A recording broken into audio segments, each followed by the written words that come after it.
नमस्कार दोस्तों। रीट भर्ती परीक्षा को मद्देनज़र रखते हुए मित्रों, शिक्षण विधियों के कुछ वस्तुनिष्ठ प्रश्नोत्तर हैं। अपन उन प्रश्नोत्तरों का अध्ययन करेंगे और देखेंगे, अपना आंकलन करेंगे।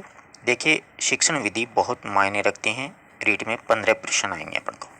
तो आज का अपना पहला प्रश्न है, भाषा अर्जन में बच्चे भाषा को यानी भाषा अर्जन में बच्चे हैं वो भाषा को किस प्रकार से ग्रहण करते हैं।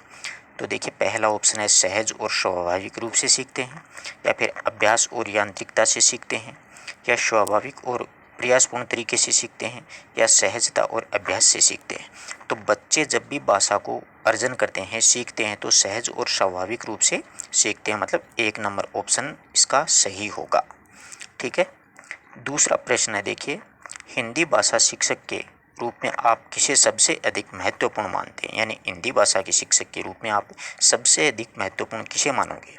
तो देखिए, बच्चों के लेखन क्षमता का विकास करना मानोगे, या फिर बच्चों को विभिन्न संदर्भों में भाषा का प्रयोग सिखाने में मानोगे, या बच्चों की मौखिक अभिव्यक्ति की क्षमता का विकास करने में मानोगे, या बच्चों को व्याकरण के नियम सिखाने में मानोगे।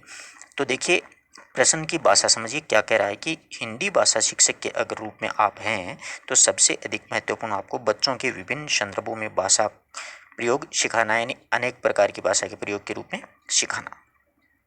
नेक्स्ट प्रश्न देखिएगा आप लोग, उच्च प्राथमिक स्तर पर भाषा सीखने को प्रभावित करता है। उच्च प्राथमिक स्तर पर अगर भाषा सीखेंगे तो अपन को प्रभावित कौन करेगा। तो देखिए, बच्चों के द्वारा किया जाने वाला सुलेख, शिक्षक का भाषा शिक्षण संबंधी रवैया, शिक्षक के द्वारा ली गई लिखित परीक्षा, या भाषा संबंधी गृह कार्य।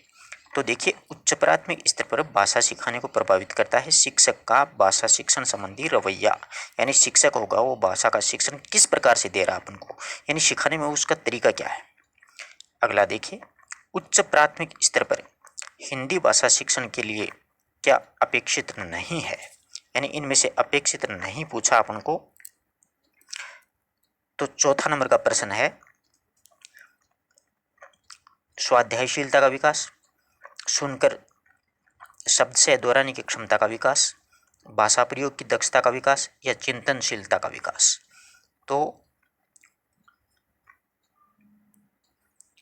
इसमें अपना होगा सुनकर शब्द से है दोहराने की, सुनकर शब्द से है दोहराने की क्षमता का विकास होता है, वो इसमें अपेक्षित नहीं है। बल्कि ये जो स्वाध्यायशीलता का विकास है, भाषा प्रयोगशाला क्षमता का विकास है, चिंतनशीलता का विकास है। इसके अगला देखिए आप लोग, नेक्स्ट प्रश्न है कि उच्च प्राथमिक स्तर पर हिंदी भाषा शिक्षण में सर्वोपरि महत्वपूर्ण सामग्री, यानी सबसे महत्वपूर्ण सामग्री कौन सी है। अभ्यास पत्रक, पाठ्य पुस्तक, अभ्यास पुस्तिका, या फिर बाल साहित्य। तो उच्च प्राथमिक स्तर पर हिंदी भाषा शिक्षण में सर्वोपरि होता है बाल साहित्य। क्या माना जाता है सर्वोपरि? बाल साहित्य। भाई साहब में अपन कभी पाठ्य पुस्तक अभ्यास मत कर देना आप लोग, बाल साहित्य सही उत्तर होगा। उच्च प्राथमिक स्तर पर बच्चों की हिंदी भाषा की क्षमता के आकलन में प्रयासरत पक्ष पर बल दिया जाता है। उसका मतलब क्या आशय होता है, उसका क्या आशय समझा जाता है। तो देखिएगा, भाषा प्रयोग पर बल देना, भाषा के कार्यों को बढ़ावा देना, भाषा प्रयोग का पक्ष बताना, या फिर भाषा के कार्यों की सूची बताना। तो उच्च प्राथमिक स्तर पर बच्चों की हिंदी भाषा की क्षमता का आकलन करने के लिए भाषा प्रयोग पर बल देना चाहिए कि भाषा का इस प्रकार से प्रयोग है वो किया जाता है। नेक्स्ट देखिएगा, अगला है, भाषा शिक्षण के संदर्भ में कौन सा कथन सही नहीं है। तो बच्चे अपने द्वारा बनाए गए भाषा के नियमों का विस्तार से परिवर्तन करते हैं, या फिर समृद्ध भाषा परिवेश भाषा अर्जित करने में सहायक होता है। बच्चों की मातृभाषा का कक्षा में प्रयोग नहीं होना चाहिए। बच्चे भाषा की जटिल संरचनाओं के साथ में विद्यालय आते हैं। तो इसका जवाब अपना सही क्या होगा, भाषा शिक्षण के संदर्भ में कौन सा कथन सही नहीं है। तो बच्चों की मातृभाषा का कक्षा में प्रयोग नहीं होना चाहिए बल्कि होना चाहिए, ये कथन इनमें असत्य है, मतलब गलत है। एक तो प्रश्न की भाषा समझिएगा, लैंग्वेज समझिएगा कि अगला अपने को पूछ क्या रहा है। नेक्स्ट देखिए, पाठ्यचर्या सहगामी क्रियाओं में जैसे गीत, संवाद है, अंत्याक्षरी है, भाषण है, वाद विवाद है आदि में सहायक होते हैं। यानी इन सभी में क्या सहायक होता है? तो देखिए, भाषा और साहित्य समझने में, अधिक अंक प्राप्त करने में, समय और श्रम की बचत करने में, या फिर शिक्षक के कार्य के भार को कम करने में। तो पाठ्यचर्या जो सहगामी क्रियाएं होती हैं, गीत, संवाद है, इनका मूलभूत आवश्यक ये होता है कि भाषा और साहित्य को समझाने में ये सहायक होते हैं। जैसे गीत गवाए जाते हैं, संवाद करवाए जाते हैं, अंतरिक्ष करवाई जाती है, भाषण वाद विवाद होता है, ये सभी भाषा और साहित्य को समझने में बहुत ही महत्वपूर्ण है। अगला देखिएगा, अगला है भाषा शिक्षण की अनुवाद विधि है। भाषा शिक्षण की अनुवाद विधि कौन सी है? मातृभाषा को मध्यस्थ नहीं बताती है, मातृभाषा की अपेक्षा करती है, मातृभाषा को मध्यस्थ बनाती है और लक्ष्य भाषा को ही श्रेष्ठ सिद्ध करती है। इसका सही उत्तर भाषा शिक्षण की अनुवाद विधि है, मातृभाषा को यह मध्यस्थ बनाती है। अगला देखिएगा, निम्नलिखित में से कौन सी शिक्षण विधि श्रवण कौशल के शिक्षण में सर्वाधिक उपयोगी है? बहुत ही शानदार प्रश्न है। निम्न में से कौन सी शिक्षण विधि है जो श्रवण कौशल है उनमें सर्वाधिक उपयोगी है? तो देखो, प्रश्नोत्तर, सहस्वार, वाचन, भाषण या फिर सभी। तो इनमें ये सभी में आएगा। क्या होगा? सभी माना जाएगा।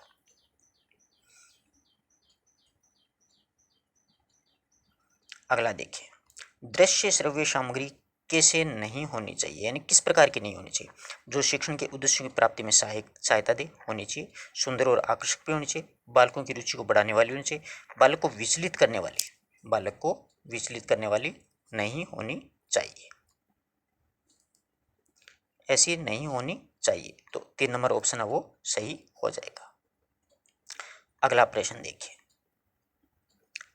नेक्स्ट प्रश्न है अपना, अध्यापक केंद्रित उपागम की प्रमुख विशेषताएं नहीं है। अध्यापक केंद्रित उपागम की प्रमुख विशेषता नहीं है। इनमें से सूचनाओं के आदान प्रदान पर बल दिया जाता है, ये उपागम व्याख्यान से संबंधित नहीं होता है, इसमें शिक्षक पूर्ण रूप से सक्रिय रहता है, इसमें शिक्षण अधिगम वातावरण की पूरी तरह से औपचारिकता होती है। तो इसमें अध्यापक केंद्रित उपागम विशेषता नहीं पूछिए तो ये उपागम व्याख्यान से संबंधित नहीं होता है, बल्कि होता है। इसमें यहाँ पर क्या जोड़ा गया है? नहीं जोड़ा गया है। ठीक है, प्रश्न को बहुत ही ध्यान से पढ़िएगा आप लोग। यहाँ पर नहीं है, नहीं असत्य है, सत्य नहीं है, इस प्रकार से आजकल प्रश्न की भाषा है वो बदल दी गई है। अगला देखिए, पढ़ना कौशल में सर्वाधिक महत्वपूर्ण क्या होता है? उच्चारण की शुद्धता, अर्थ ग्रहण करना, लिपि प्रतीकों की जानकारी या द्रुत गति से पढ़ना। तो सर्वाधिक महत्वपूर्ण, आशा करता हूँ सभी को पता होगा, अर्थ ग्रहण करना ही मुख्य उद्देश्य होता है इसका। अगला देखिएगा, हिंदी भाषा के सतत और व्यापक मूल्यांकन के संदर्भ में कौन सा कथन उचित नहीं है? बहुत ही शानदार प्रश्न है। भाषा के सतत और व्यापक मूल्यांकन के संदर्भ में उचित नहीं है, अपन को उचित नहीं है वो पढ़ना है। तो देखिएगा, यह बच्चे के संदर्भ में मूल्यांकन करता है, सही बात है। यह बच्चों के उत्तीर्ण और अनुत्तीर्ण श्रेणी में विभाजित करने में विश्वास रखता है। सतत और व्यापक मूल्यांकन बच्चों को सीखने की क्षमता और तरीके के बारे में जानकारी देता है। यह बताता है कि बच्चे को किस तरह की मदद की ज़रूरत है। तो ये बच्चे के उत्तीर्ण और अनुत्तीर्ण श्रेणी में विभाजित करने में विश्वास रखता है, ये बात इसमें सही नहीं है। आई बात समझ? नेक्स्ट देखिएगा, भाषा की कक्षा का माहौल कैसा होना चाहिए? जहाँ बच्चों को उनकी बातें कहने और सुनने का अधिकाधिक अवसर मिले। बिल्कुल सही बात है, ऐसा ही होना चाहिए। जहाँ शिक्षक बोले और बच्चे ध्यान से सुने, जहाँ भाषागत शुद्धता पर अत्यधिक बल हो, दीवारों पर सूक्तियाँ लिखी हो, ये नीचे वाली 3 बातें कोई मतलब नहीं रखती हैं। जहाँ पर बच्चों को उनकी बातें कहने और सुनने का अधिकाधिक अवसर मिले, वही कक्षा का, यानी भाषा की जो कक्षा है उसका माहौल होना चाहिए। नेक्स्ट देखिएगा, अगला है, पाठ पढ़ने और पढ़ाने के बाद किस तरह के सवाल बच्चों के समझ का मूल्यांकन करने में सहायक नहीं है? यदि तो वाले प्रश्न बहुत ही अच्छा है। दूसरा है, पढ़े गए पाठ से जोड़ते हुए अपने निजी अनुभवों को व्यक्त करने वाले प्रश्न, क्यों कैसे वाले प्रश्न, क्या शिक्षा मिलती है वाले प्रश्न। प्रश्न को समझो, अब आप क्या पूछ रहा है? पाठ पढ़ने पढ़ाने के बाद में किस तरह के सवाल बच्चों की समझ का मूल्यांकन करने में सहायक नहीं होते हैं। तो ये वाले प्रश्न पढ़ेगे पाठ से जोड़ते हुए किसी निजी अनुभव को व्यक्त करने वाले प्रश्न, इनका कोई मतलब नहीं होता है। अगला देखिए, जब अध्यापक कक्षा में छात्रों के समक्ष स्वयं वाचन प्रस्तुत करता है उसे क्या कहते हैं? आशा करता हूं कि सभी को पता होगा। क्या कहते हैं? आदर्श वाचन कहते हैं। अगला देखिएगा, प्राथमिक स्तर पर बच्चे किस प्रकार की कविताएं पसंद करते हैं? जो तुकांत हो, जो कोई सीख देती हो, जिसमें लयात्मकता हो, जो अनिवार्य रूप से राजा रानी से जुड़ी हुई हो। यानी प्राथमिक स्तर पर बच्चे ना लय वाली कविताओं को पसंद करते हैं, यानी उसमें लय होनी चाहिए, बच्चे को आनंद आना चाहिए, साथ साथ में बच्चा भी गाने की कोशिश करता है कविता को। अगला प्रश्न देखिए, हिंदी विषय के मूल्यांकन के लिए निबंधात्मक प्रश्न पद्धति की आवश्यकता का एक मुख्य कारण है। इसकी आवश्यकता का मुख्य कारण क्या है? देखिएगा,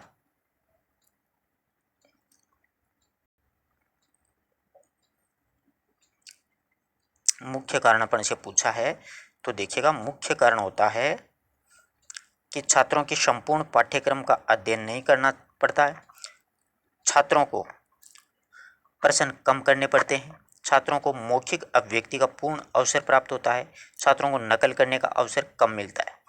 तो ये इसमें 3 नंबर ऑप्शन है सही माना जाएगा। आई बात समझ में? अगला देखिएगा, नेक्स्ट प्रश्न है अपना 20 नंबर का। देखिए, पाठ पढ़कर बच्चों के प्रश्न बनवाने होते हैं। पाठ पढ़कर बच्चों के प्रश्न किस प्रकार के होने चाहिए? इस बात का पता चलता है कि बच्चे प्रश्नवाचक शब्दों से परिचित हैं या नहीं। शिक्षक को यह जानने का अवसर मिलता है कि बच्चे पाठ को कितनी गहराई से समझ रहे हैं। कक्षा कार्य की अच्छी युक्ति पूरी होती है, प्रश्न बनाने की आदत का विकास होता है। तो पाठ पढ़कर बच्चों से प्रश्न बनवाने से कक्षा कार्य की अच्छी युक्ति पूरी होती है, यानी बच्चे भी उसको अच्छी तरह से समझ सकते हैं। नेक्स्ट प्रश्न देखिएगा, अगला प्रश्न है, उपचारात्मक शिक्षण के लिए निम्नलिखित में से कौन सा कार्य नहीं करना चाहिए? सतत एवं व्यापक मूल्यांकन तो करना चाहिए। प्राथमिक स्तर पर बच्चों की परीक्षा में फेल होने पर उन्हें अगली कक्षा में प्रोन्नत करने से, और उच्चतर माध्यमिक कक्षाओं में विज्ञान विषय के लिए अलग अलग संकायों के रूप में पढ़ाना चाहिए, सही है। माध्यमिक कक्षाओं में विज्ञान विषय को संयुक्त विषय के रूप में पढ़ाना चाहिए। तो इसमें सही जो आंसर है वो है कि प्राथमिक स्तर पर बच्चों के फेल होने में अगली कक्षा में प्रोन्नत करने में, ये इसमें सही नहीं माना जाएगा, यानी 2 नंबर ऑप्शन। अगला देखिए, भाषा सीखने में त्रुटि होती है, भाषा सीखने में त्रुटि होती है। तो देखिएगा, उन्हें कठोरता से लेना चाहिए या उन्हें जल्दी से दूर किया जाना चाहिए। यह बच्चों की त्रुटियों की ओर संकेत करती है। वे सीखने की प्रक्रिया का स्वाभाविक हिस्सा होती हैं जो समय के साथ दूर हो जाती हैं। तो इसमें 4 नंबर ऑप्शन सही होगा। क्या होगा? 4 नंबर ऑप्शन सही होगा। अगला देखिएगा, भाषा शिक्षण मूल्यांकन का प्रयोजन है, यानी भाषा शिक्षण मूल्यांकन क्यों किया जाता है? भाषा के प्रति रुचि जागृत करना, विषय की जांच करना, अगली कक्षाओं में प्रमोट करना, यानी सभी होता है। भाषा शिक्षण का मूल्यांकन में सभी है।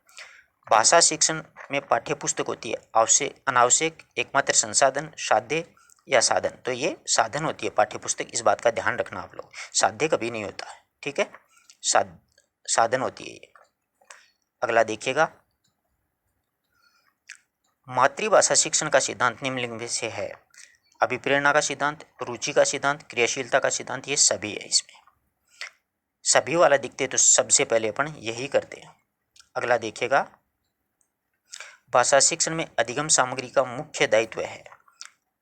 मुख्य दायित्व होता है इसमें कि कम समय में अधिक ज्ञान दिया जाना, छात्रों का ध्यान पाठ में केंद्रित होना, शिक्षकों के द्वारा शिक्षण कार्य में कम मेहनत किया जाना, विषय वस्तु के कठिन स्थलों का उचित स्पष्टीकरण करना। सही उत्तर क्या होगा इसका? उचित स्पष्टीकरण करना। अगला देखिए, उच्च प्राथमिक स्तर पर कहानी रचना के लिए उपयोगी सामग्री होती है। श्यामपट भी होता है, फ्लैश बोर्ड भी, चित्रकथाएं, सभी होता है। सभी दिखते हैं तो अपन को सभी करना ही है कि नहीं?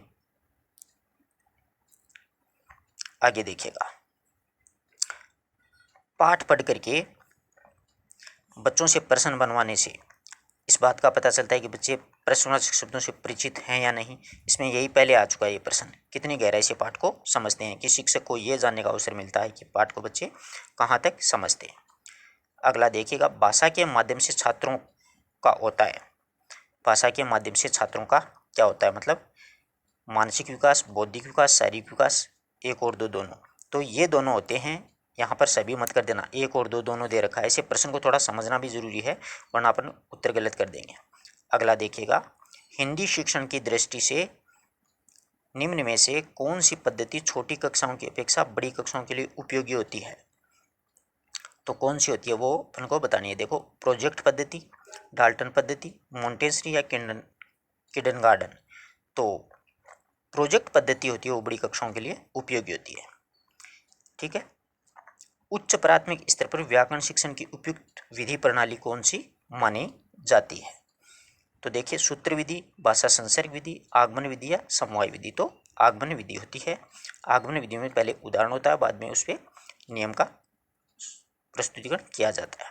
अगला देखिएगा, एक भाषा शिक्षक के रूप में सबसे बड़ी चुनौती क्या होती है इंसान के सामने, की बहुभाषिक कक्षा के शिक्षण के लिए उचित रणनीतियां तय करना, बच्चों को भाषा सीखने के महत्व से परिचित कराना, बच्चों की भाषा को संसार के साधनों के प्रभाव से मुक्त कराना, भाषा संसाधनों का अभाव। तो इसमें बच्चों की भाषा को संसार के साधनों के प्रभाव से मुक्त रखना, बिल्कुल मतलब मातृभाषा का प्रयोग ही उसमें होता है। सामान्य उद्देश्य और प्राप्य उद्देश्य दोनों ही हैं। सामान्य उद्देश्य और प्राप्य उद्देश्य किस प्रकार के उद्देश्य हैं, एक दूसरे के पूरक होते हैं, एक दूसरे के अभिन्न होते हैं, दोनों में कोई संबंध नहीं होता है। प्राप्य उद्देश्य सामान्य उद्देश्यों में निर्भर रहते हैं। सामान्य उद्देश्य और प्राप्य उद्देश्य दोनों एक दूसरे से कोई इसका संबंध नहीं होता है। 3 नंबर ऑप्शन सही होगा। अगला देखिएगा, प्राथमिक स्तर पर कहानी रचना के लिए सर्वाधिक उपयोगी सामग्री होगी रेडियो, शामपट, चित्रकथाएं या फिर प्ले से बोर्ड। तो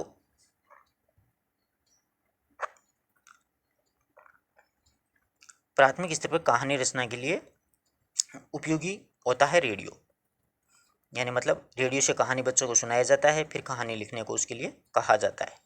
ठीक है। अब देखिए, छोटे बच्चों की कल्पना शक्ति विकसित करने का माध्यम होता है। इसमें महापुरुषों की जीवनियाँ, रसानुभूतियाँ, पौराणिक कथाएं या परियों की कथा।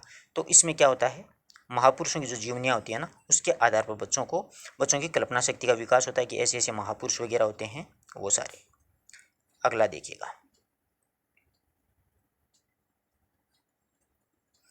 प्राथमिक स्तर पर कविता शिक्षण की उपयुक्त प्रणाली है।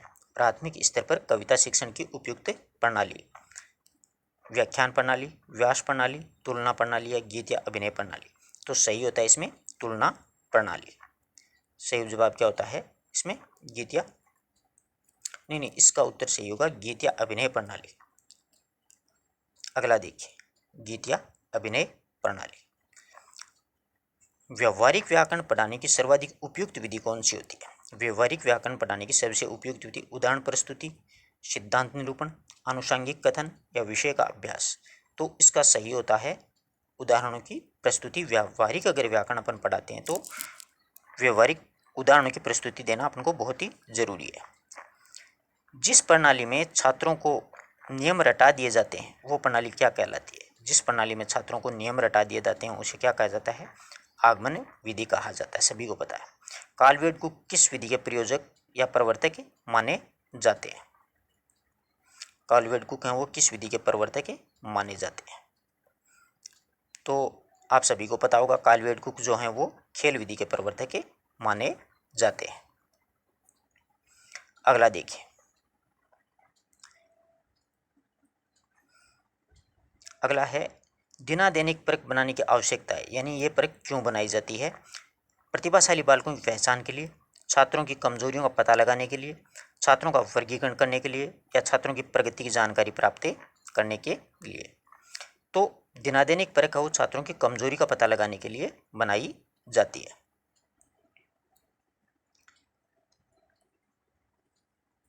अगला देखिए, मूल्यांकन इकाई। मूल्यांकन इकाई परख का मुख्य सिद्धांत है अगली कक्षा में प्रमोद करना, प्रगति की जानकारी करना, उद्देश्यों की पूर्ति सीमा का ज्ञान कराना या कमजोरियों का निदान करना। तो इसमें होता है उद्देश्यों की पूर्ति की सीमा का ज्ञान करना। कौशलात्मक उद्देश्य है, कौशलात्मक उद्देश्य कौन से होते हैं? अर्थ ग्रहण करना, रचना रूपों का ज्ञान कराना, सुनने बोलने के विचार प्रस्तुत करना या फिर यति गति के अनुसार शुद्ध कविता पाठ करना। तो कौशलात्मक जो उद्देश्य होते हैं वो सुनने बोलने का विचार प्रस्तुत करना। अगला देखिएगा, बोलकर अभिव्यक्त करने की योग्यता प्राप्त करने के अंतर्गत छात्र क्या करते हैं? शब्दों का शुद्ध व स्पष्ट उच्चारण कर सीखेंगे या केंद्रीय भावों को समझने का प्रयत्न, केंद्रीय भावों को समझने का वो क्या करेंगे? प्रयत्न करेंगे या फिर विषय वस्तु का विश्लेषण संश्लेषण करेंगे या स्पष्ट रूप से अपने विचारों को व्यक्त करेंगे। तो शब्दों का शुद्ध व स्पष्ट उच्चारण करना करके सीख जाएंगे, शुद्ध उच्चारण करना कर सकेंगे, मतलब सीखेंगे वो उसको। बोलकर अभिव्यक्ति तो तभी होगी ना, ये बात। अगला देखिएगा, बालक जो होता है वो पुस्तकालय में जाकर के अपनी पसंद की पुस्तकें पढ़ने की आदत डाल सकेगा। ये है व्यवहार परिवर्तन किस उद्देश्य में आता है, यानी पुस्तकालय में जाएगा और पुस्तकें पढ़ने लग जाएगा तो ये उसका ज्ञानपरक होगा, अर्थग्रहण अभिरुचि या अभिवृत्ति। तो अभिरुचि होगी, बच्चे की मतलब रुचि होगी पुस्तक पढ़ने की। नेक्स्ट में देखिएगा, भाषा सीखने का स्वाभाविक मनोवैज्ञानिक क्रम होता है। तो सुनना बोलना पढ़ना लिखना क्या होता है? सुबह पहली, याद रख लेना, सुनना बोलना पढ़ना लिखना सुबह पहली। अगला देखिए, दृश्य बिंब का निर्माण किसके द्वारा होता है? मतलब प्रत्यक्ष दर्शन से, चित्र पठन से, शब्द सुनने से या विचार करने से। तो दृश्य जो बिंब होता है उसका सही निर्माण होता है प्रत्यक्ष दर्शन से ही होगा। करिकुलम रचना को ध्यान में रखा जाता है शिक्षक का, विद्यालय का, छात्र का या फिर शिक्षक और छात्र दोनों का। तो करिकुलम पाठ्यक्रम को कहते हैं, तो मुख्य रूप से छात्र को ही ध्यान में रखा जाएगा, छात्रों को ध्यान में रख के ही पाठ्यक्रम का निर्माण है वो किया जाता है। पाठ्यपुस्तक चयन में ध्यान रखा जाता है पाठ्यपुस्तक की भाषा शैली, पाठ्यपुस्तक की छपाई, चित्रों का आकार, चित्रों के आकार का या फिर विषय वस्तु में मनोवैज्ञानिक तार्किक सिद्धांत का उपयुक्त सभी का। तो भाषा शैली का भी ध्यान रखा जाता है, छपाई चित्रों का भी, विषय वस्तु मनोवैज्ञानिक तार्किकता यानी मतलब उपयुक्त सभी का ध्यान रखा जाता है। अगला देखिए, अगला है, बालक चित्र के नीचे लिखे हुए शब्दों को जोर से पढ़ता है, ये क्रिया किस पठन के अंतर्गत आती है? शब्द पठन, मौन पठन, अनुकरण, आदर्श शब्द पठन के अंतर्गत ये आएगी। संवेद स्वर पठन बालकों के लिए उचित है क्योंकि, यानी संवेद स्वर क्यों करते हैं बच्चे? पढ़ना सीखते हैं, झिझक व संकोच मिटती है, अध्यापक से डर होता है वो दूर होता है या इनमें से कोई नहीं। तो बच्चों की झिझक कहते हैं वो संकोच वो दूर होती है। संवेद स्वर मतलब सभी बच्चे एक साथ पढ़ते हैं, उसको संवेद बोला जाता है। अगला देखिए, परोपकार का अर्थ समझने के लिए किस विधि का प्रयोग किया जाएगा? तो परोपकार का अर्थ समझने के लिए देखो, विलोम शब्द का चित्र दिखा करके अर्थ कथन का या संधि विच्छेद का। तो पर और उपकार संधि विच्छेद का होगा।